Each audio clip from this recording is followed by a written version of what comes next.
예, 우리가 몇 주간 동안 살피고 있는 마가복음의 한 가지 주제는 하나님의 나라라고 할 수 있고요.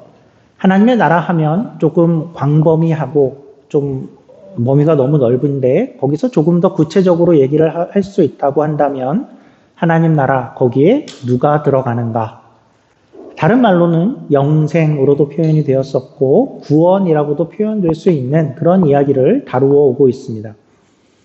우리가 확인했던 바 예수님은 어린아이처럼 어린아이와 같아야 한다라고 이야기를 하셨었죠.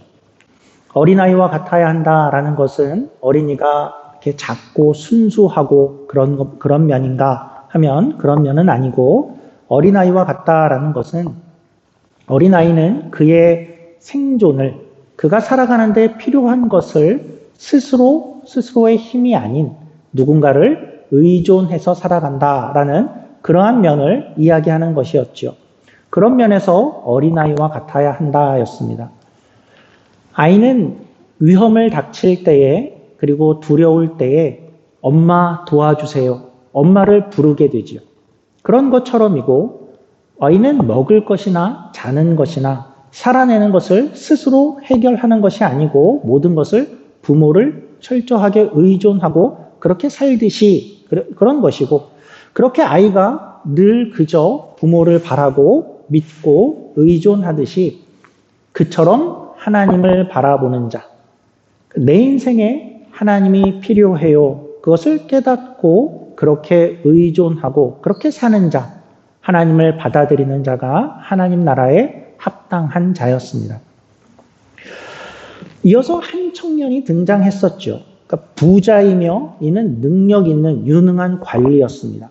그러니까 이 사람이 여기 등장하는 것은 어떤 나쁜 놈이나 못된 사람 이렇게 등장하는 것이 아니라 어린아이와 가장 반대되는 그러한 인물로 등장하는 것이었습니다.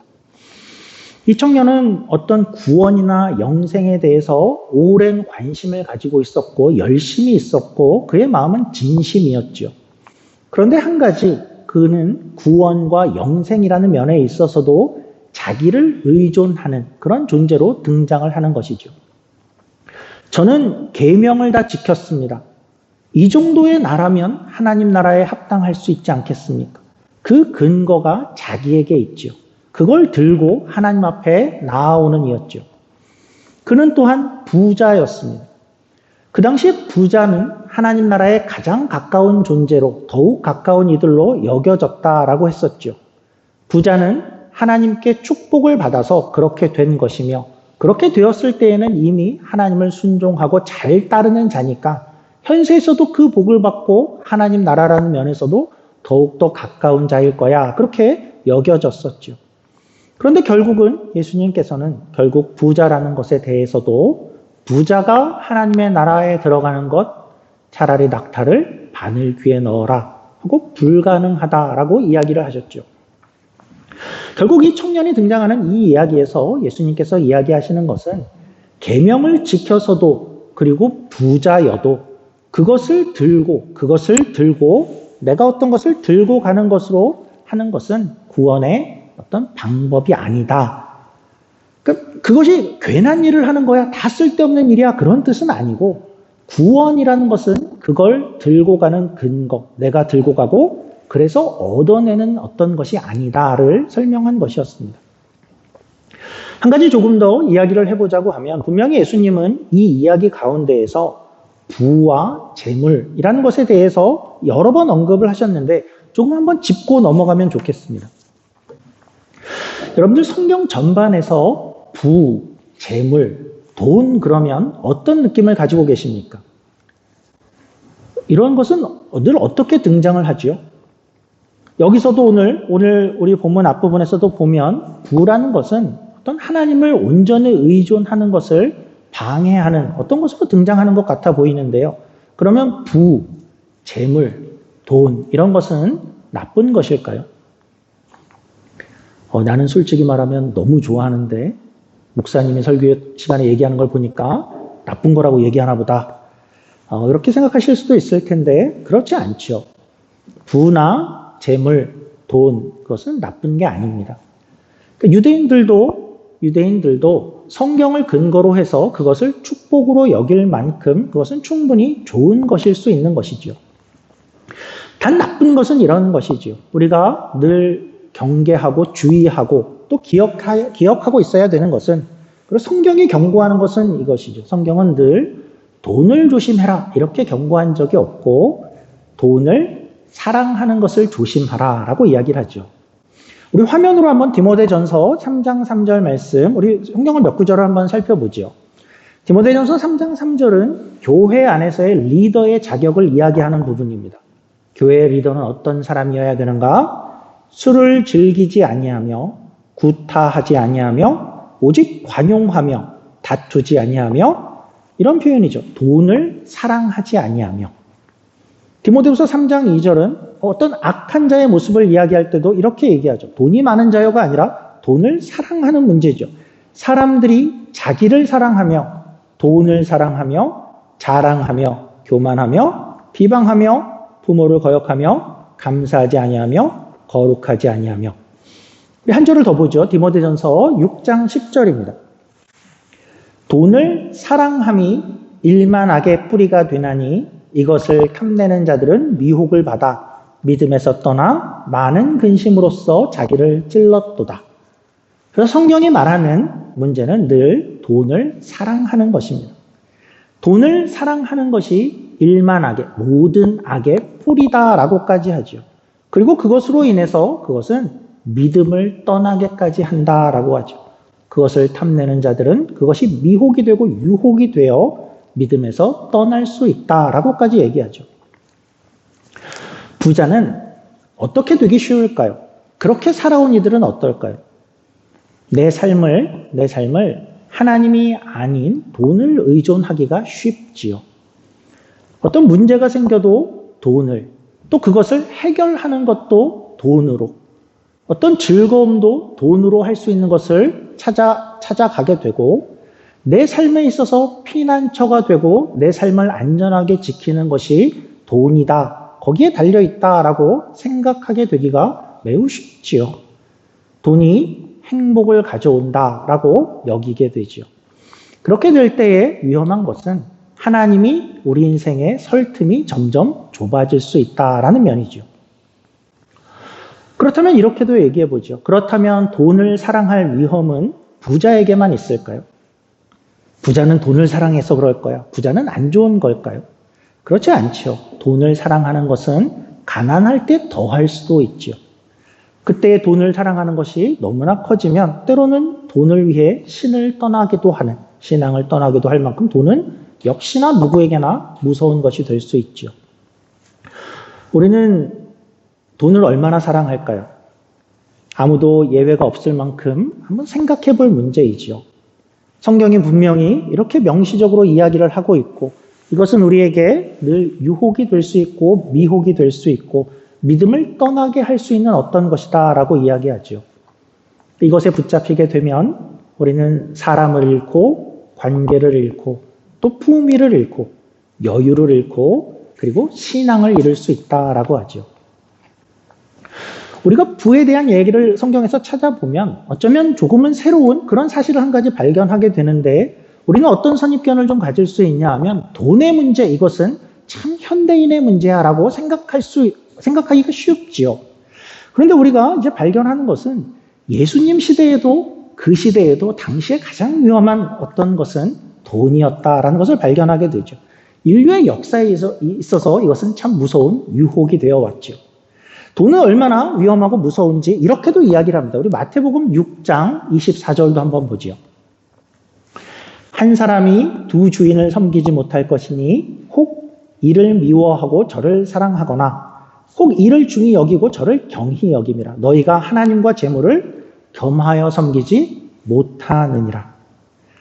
그러니까 이만큼 돈과 재물은 어떻게 등장을 하냐 하면, 그것은 내가 하나님을 의존하고 하나님을 바라보고 하나님의 능력을 구하고 하나님이 필요해요라는 그러한 고백을 사라지게 하기 쉬운 어떤 것으로 등장하죠. 둘은 같이 섬기고 같이 사랑할 수 없는 것이랍니다. 우리 생각하고 많이 다르죠. 우리는 나는 하나님도 사랑하고 돈도 사랑할 수 있을 것 같아요 라고 생각을 하는데, 성경은 아니라고 이야기를 합니다. 성경이 맞다면 우리의 생각이 아니겠죠. 그래서 나는 어떻게 돈을 사랑하는가? 혹시 하나님보다 더 그러지는 않은가? 어떤 선택의 문제에 있어서나 우리가 어떻게 사용하는가 하는 것은 늘 성경 앞에서 또 하나님 앞에서 진지하게 돌아볼 문제이죠. 우리가 오늘 본문으로 좀 다시 돌아와 보죠. 이 제자들은 어떤 상황 가운데 있었냐면 한 청년이 나와왔고 그 청년이 근심하며 떠나간 모습을 보았죠. 그리고 제자들은 뭐라고 하냐면 매우 놀랐다라고 합니다. 아니, 계명을 어려서부터 지킨 그 청년, 그리고 천국에 가장 가까울 것 같은 그 부자가 하나님 나라에 못 들어간다는 얘기를 하는 것 아니냐. 이것은 정말 큰 충격이었죠. 단지 제자들만 아니라 당시 유대인 사회에서 모든 유대인들이 가진 기본적인 전제, 기본적인 생각을 무너뜨리는 그런 예수님의 발언이었죠. 이들은 너무나 놀란 나머지 뭐라고 했죠? 그럼 누가 들어간단 말입니까? 아무도 못 들어가는 것 아닙니까? 그렇게 탄식했었죠. 예수님은 그에 대한 답으로 그 말이 맞다. 아무도 없다 했죠. 사람으로는 아무도 없다. 그러나 하나님은 이 일을 하실 수 있다라고 이야기를 했죠. 자, 그 얘기를 들으면 이제 이런 게 궁금해지는 거죠. 사람은 자기 어떠한 것을 들고 가더라도 하나님 나라에 들어갈 자격을 갖출 수 없다라고 했는데 그게 끝이 아니고 그런데 하나님은 이 일을 하신다라고 예수님이 얘기했다면 그 말은 하나님이 뭔가 일을 하셔서 어떤 이들은 하나님 나라에 들어간다라고 이야기하신 것 같은데 그럼 누굴까? 어떤 이들이 들어가는 걸까? 하는 것이 궁금해지겠죠. 청년도 안 되고 부자도 안 되는데 뭔가 하나님이 일하시면 된다고 얘기하는 것 같은데 누가 들어가는 걸까? 하고 있는 가운데 그리고 나서 이제 둘러보니까 있는 것입니다. 저 멀리 있지도 않고 아주 가까이에 있습니다. 아주 가까이. 누굴까요? 바로 자기들이죠. 제자들입니다. 그러니까 베드로가 말하자면 이렇게 본 것이죠. 그리고 이런. 그러고 보니까 우리는 지금 뭘 하고 있냐면 우리가 가진 것을 버리고 주를 따르고 있습니다. 우리입니까? 예수님은 너희에게 복이 있다 하죠. 그리고 뭐라고 하죠? 지금 계속된 이슈였던 메인 토픽이었던 그 영생이 너희에게 있다 하죠. 계명을 지킨 청년도 천국에 가장 가까울 것 같은 부자도 아닌데 그래서 누가 있긴 합니까? 라고 물었는데 니네다입니다. 하나님이 일을 하시냐고? 그런 사람이 있을 거냐고? 바로 너희다라고 이야기를 하는 것이지요. 어떻게 우리냐고요? 사람으로가 아니라 하나님이 그 일을 하신다 하죠. 사실 이 마가복음을 쭉 읽어오면 제자들은 어떻게 늘 등장하냐 하면 굉장히 어리숙한 존재들로 등장을 합니다. 맨날 예수님이 뭘 설명하면 그 덧붙이는 얘기가 그러나 제자들은 이해하지 못하였더라. 그리고 이 제자들은 종종 싸우지요. 네가 크냐 내가 크냐. 내 자리는 뭐가 될 거냐. 네가 나보다 크단 말이냐. 그걸로 싸우고 있고 십자가 얘기하면 두려워하고 있고 그런데 그런 제자들이 그런 모습임에도 지금 이들은 가진 것을 내려놓고 주를 쫓는 그 자리에 와 있다라는 것이죠. 너희는 뭘로 여기 왔겠냐죠.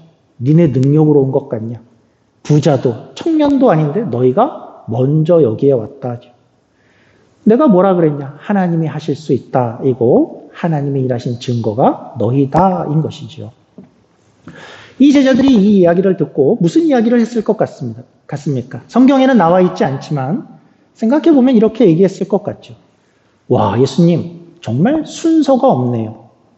저 청년이 먼저고 부자가 먼저일 줄 알았는데 우리가 먼저라니요. 그래서 이제 이런 얘기가 나올 수 있는 것이죠. 우리 31절은 같이 한번 읽어보죠. 31절입니다. 그러나 먼저 된 자로서 나중되고 나중된 자로서 먼저 될 자가 많으니라. 그러니까 우리 눈에는 우리가 보기에는 먼저 된 것 같은 자가 있어서 그가 먼저일 것 같고 우리가 보기에 나중된 것 같은 그런 자는 나중일 것 같지 아니라는 것이죠. 순서가 없다. 너희가 보는 어떤 기준, 조건, 그 결과 그거는 바뀔 수 있어. 우리는 아무도 모른다. 그 얘기죠.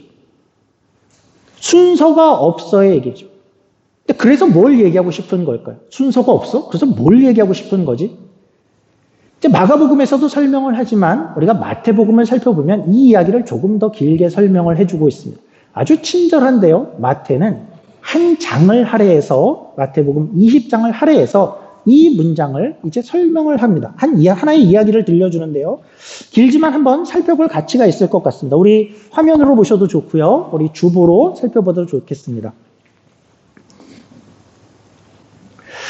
포도원 품꾼들 비유, 이 이야기를 이제 전해주고 있는데요. 한번 살펴볼 텐데, 미리 설명을 드리자면, 한 데나리온이다라는 것은 그 당시에 하루 성인 노동자가 하루 일해서 벌 수 있는 정당한 품삯 정도였습니다. 한 데나리온이 그렇고, 그리고 여기 시간이 많이 나오는데, 제가 성경의 시간은 유대인의 시간이기 때문에 조금 이해하기 쉽게 우리끼리는 요즘 현대의 시간으로 임의로 좀 바꾸어 두었습니다. 그렇게 하고 한번 읽어보죠.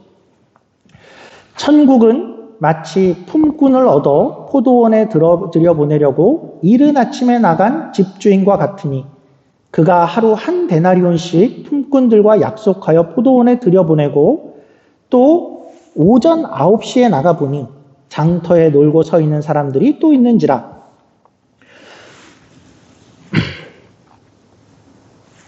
그들에게 이르되 너희도 포도원에 들어가라. 내가 너희에게 상당하게 주리라 하니 그들이 가고 12시와 또 오후 3시에 또 나가 그와 같이 하고 오후 5시에도 나가보니 서 있는 사람들이 또 있는지라. 이르되 너희는 어찌하여 종일토록 놀고 여기 서 있느냐. 이르되 우리를 품꾼으로 쓰는 이가 없음이니이다. 이르되 너희도 포도원에 들어가라 하니라.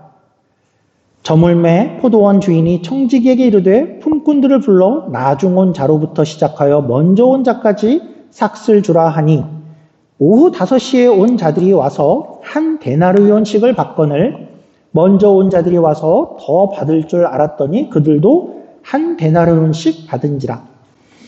받은 후 집주인을 원망하여 이르되 나중 온 이 사람들은 1시간밖에 일하지 아니하였거늘 그들을 종일 수고하며 더위를 견딘 우리와 같게 하였나이다. 주인이 그 중에 한 사람에게 대답하여 이르되 친구여 내가 네게 잘못한 것이 없노라. 네가 나와 한 데나리온의 약속을 하지 아니하였느냐. 네 것이나 가지고 가라. 나중 온 이 사람에게 너와 같이 주는 것이 내 뜻이니라. 내 것을 가지고 내 뜻대로 할 것이 아니냐. 내가 선함으로 내가 악하게 보느냐. 이와 같이 나중된 자로서 먼저 되고 먼저 된 자로서 나중되리라. 이 이야기는 참 이상한 이야기 같은데요. 주인은 참 이상한 사람이죠. 주인은 굉장히 큰 포도원의 주인이었습니다. 나중에 품꾼들 삭슬 계산할 청지기도 따로 있고 종들도 많으니 같은데 애초에 이상한 것은 일꾼을 구하러 청지기를 보내지 않고 자기가 그렇게 나가는 모습이죠. 왜 일찍부터 주인이 나가고 또 하루에 5번이나 그렇게 나가는 수고를 하고 있는가? 우리가 보기에는 이 주인은 이상한 사람 같습니다.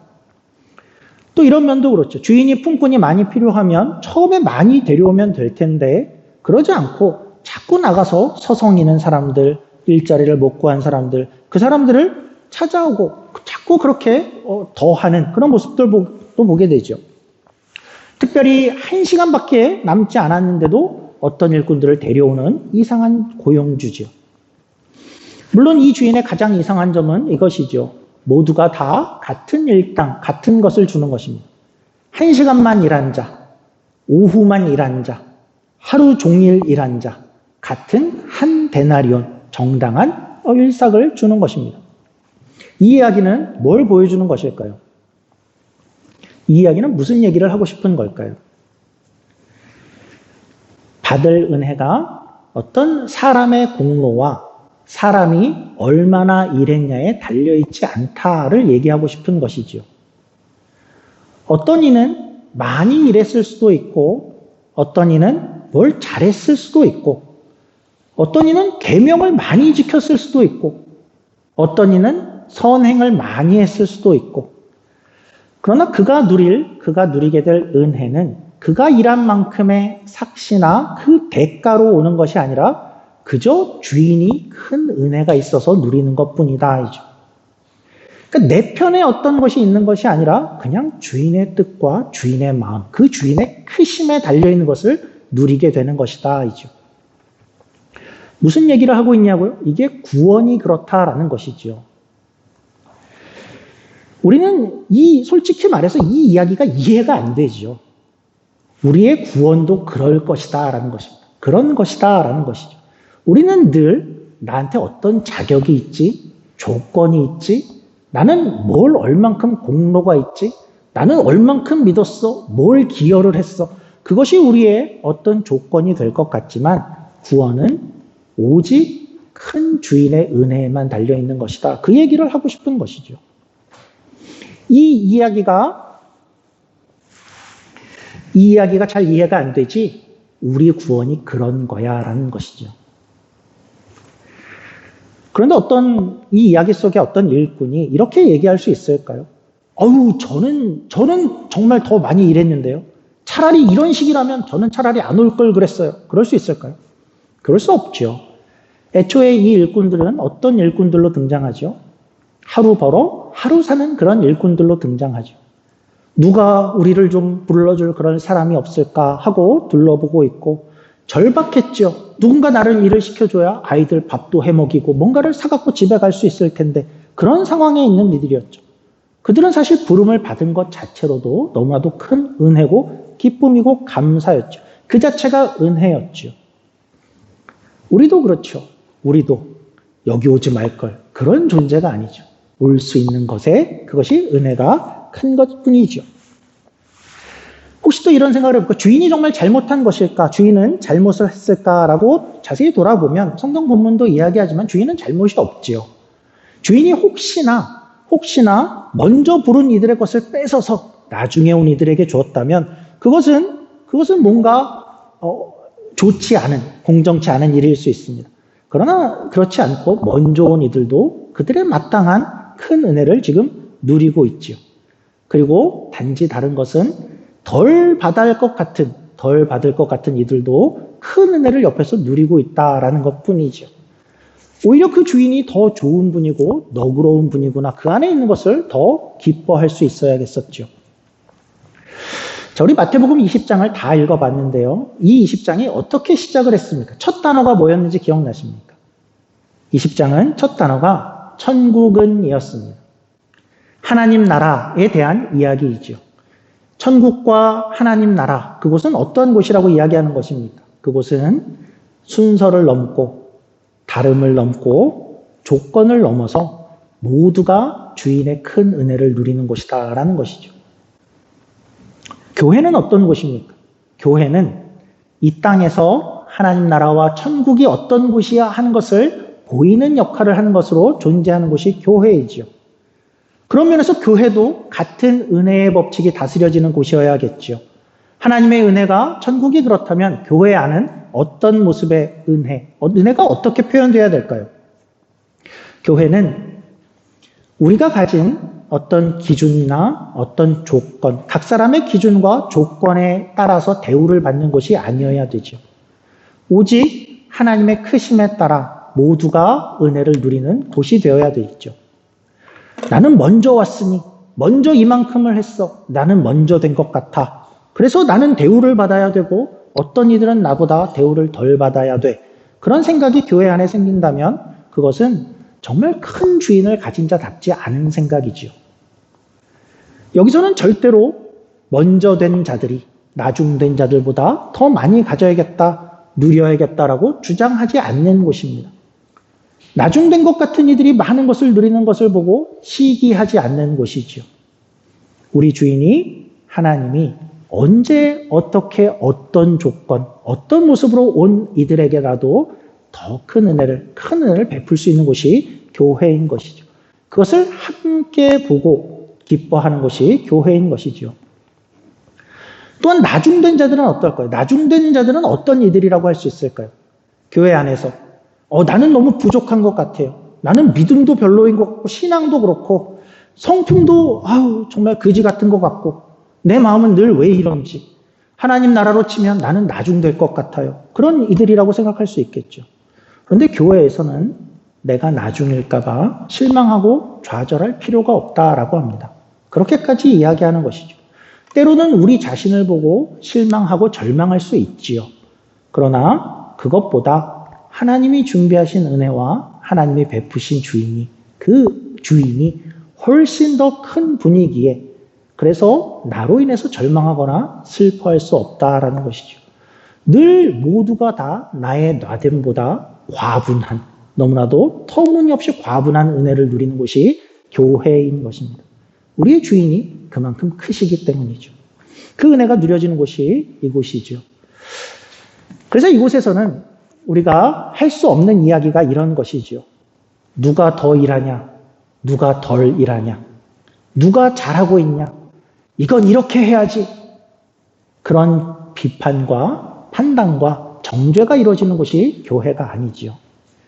내가 더 일을 할 수 있으면 그런 능력을 주시고 시간과 여건을 주셔서 감사한 것이고, 또 나는 일한 것이 없는데 이런 은혜를 누릴 수 있어도 되는가? 그것에 그냥 감사한 것이고, 누군가가 수고해서 함께 누릴 은혜가 크다면 그것을 함께 즐거워하는 것이 교회이고 천국인 것이지요.